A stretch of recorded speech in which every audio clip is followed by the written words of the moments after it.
This is everything I eat in a day as a guy who doesn't eat industrial big food slop. Let's see. I start my day with a healthy spiritual release before enjoying my Vortex salted water. Why are you salting the water? Salt is toxic. I can see salt being toxic if it's laced in heavy metals and contaminants, but a good quality mineral-rich salt loaded up in microminerals like zinc and copper and macrominerals like potassium and magnesium is essential for your mitochondrial function, your nerves, your nervous system, your metabolism in its whole. Minerals are the foundation of health. That's why when minerals are dense in soil, plants grow well. We're just like plants. We need those minerals. In the warm sun. Then I wave to the roosters on my grand rising waltz before whipping up my raw milk and honey, coconut oil, and raw egg coffee.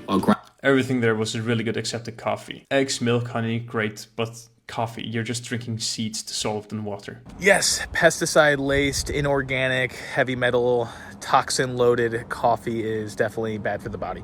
However, periodically, if you have a balanced nervous system, the caffeine and the polyphenols in coffee can be quite therapeutic and healthy. Rounding barefoot in nature and stacking 300 milligrams of full spectrum magnesium. Why? Just eat real food. Much of the food grown today is deficient in these nutrients because the soil is deficient in the nutrients. Therefore, the plants and the animals are not getting sufficient amounts of it. Not to mention stress levels are higher than ever before. Environmental toxins, which increases our demand for these nutrients like magnesium, which a good quality resource of a supplement, magnesium, has 400 enzymatic reactions in the human body and can support you in so many different ways with your nervous system and overall health. Then I help my clients get healthy and wealthy and savor some raw buffalo. Now we're talking. Raw buffalo, very good. With raw cheese, carrots, kimchi, onion. Cheese is great, but why the vegetables? They're horrible. Oxalates, phytic acid, onion is toxic as fuck.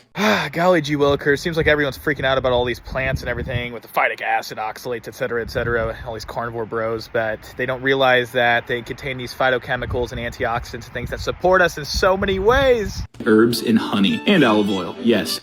Olive oil, not a good fat, oxidizes and has some polyunsaturated fatty acids. It's very tasty. Then, of course, I enjoy my juice gelatin jellos made with love. Nice. And gelatin, and quench myself with unpasteurized orange juice. Quite a lot, but there are a lot of nutrients, a lot of sugar as well though. It's really interesting how everyone just fears carbs, but they don't even understand that it is so important getting proper glucose in your daily life to reduce cortisol, support so many metabolic functions, your thyroid. Don't fear the sugar coming from something like orange juice. And I was craving nature's multivitamin, raw beef liver. Raw beef liver, healthiest food on the planet. More of the story is get out of this dogmatic black and white approach with nutrition and understand there's a lot of grayscale areas for optimal health.